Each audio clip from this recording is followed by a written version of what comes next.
Hey everybody, thanks for tuning in. Behind me, 2015 Subaru Forester with a crazy vibration. Let me show you what's causing it. Look here at the front control arm bushing while I shake the tire.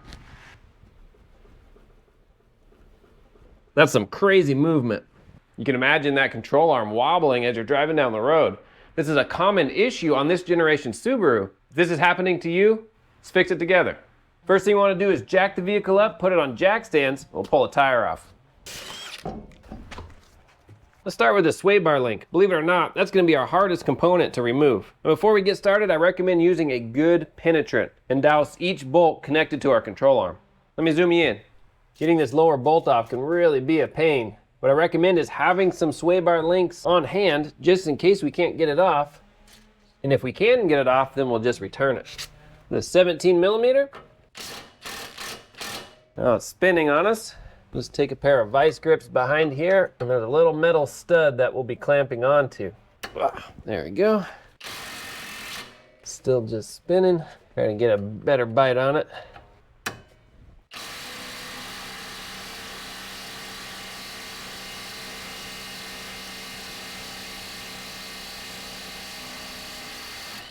Woo, got it.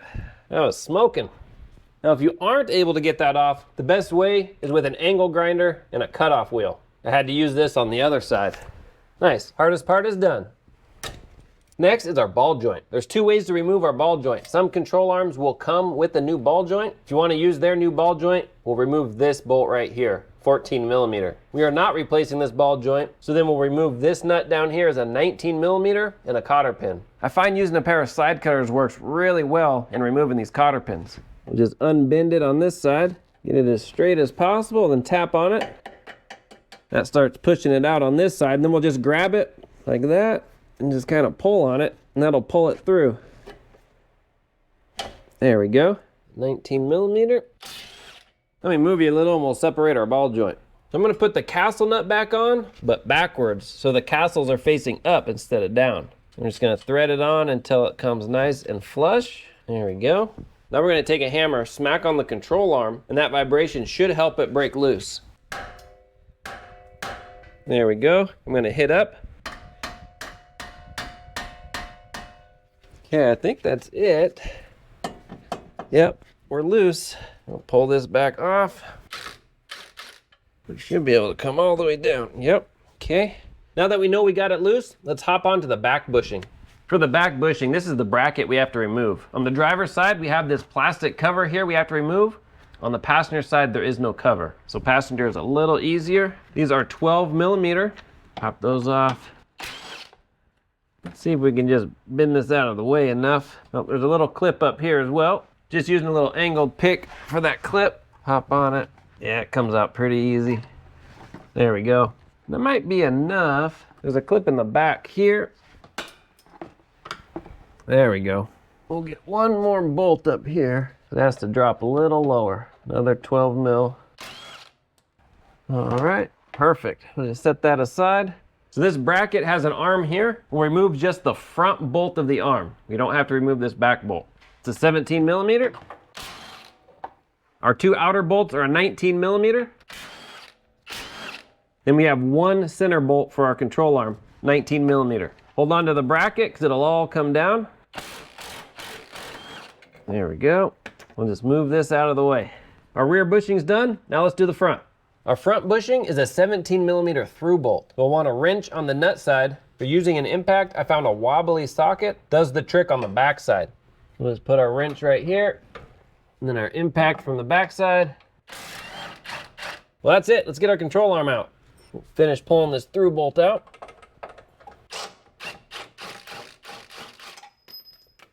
There we go. We'll pull it off the front ball joint. Just tap it a little. I know we got it loose. There we go. Use just a little pry bar on the front bushing just to push it out. Hold on to it. It might fall. There we go.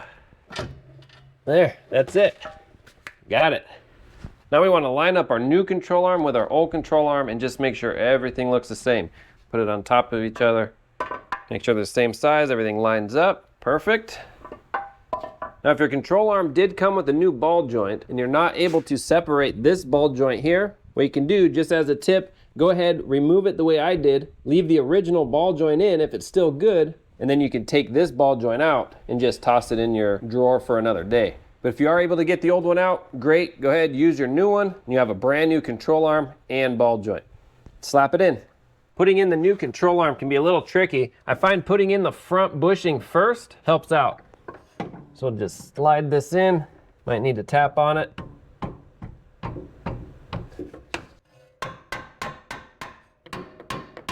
Just until our holes line up. Put our bolt through to go up a little more. There we go. We can bring it to the back. Now we'll take this, push it down, and slide it over. There we go. We'll give it some taps.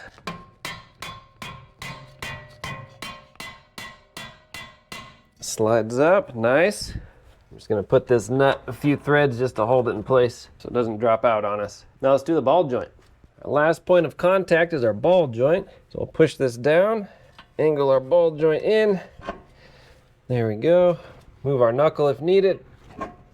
And then our sway bar link, put that back through. Just using a little pry bar on the sway bar link. Push it down a little. There we go. But I forgot the washer on the sway bar link, so let me get that back out. There we go, that goes on first. There. Throw our nut on. I do not know where my ball joint nut went. Huh, it's still in the socket. Throw that on. Snug it down. Snug this. Put my vice grips back on. That'll be funny if it comes off easy but won't go back on.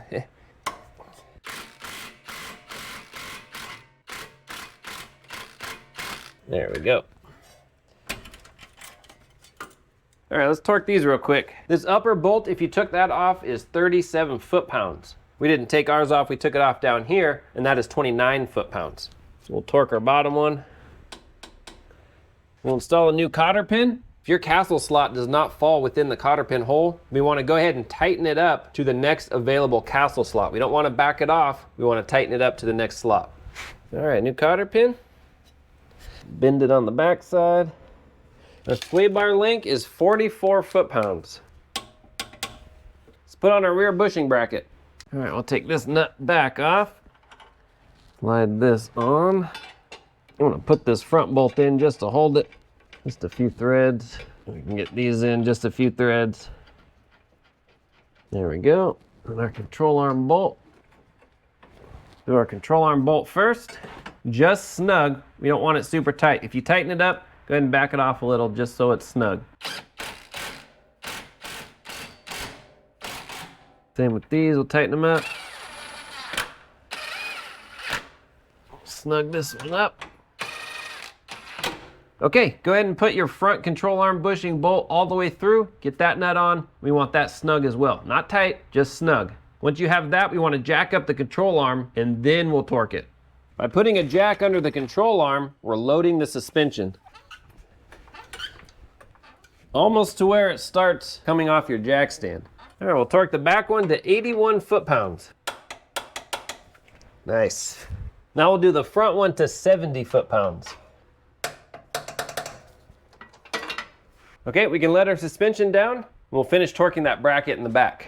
Unfortunately, the manual I'm using does not list torque specs for these two bolts and this front bolt. So I'm gonna estimate the torque based on bolt size. These two bolts are 19 millimeter, and the shaft of the bolt is very similar to our center shaft for our control arm. So the control arm was 81 foot-pounds. I'm gonna make these 81 foot-pounds. That's just my logic, but use your best judgment.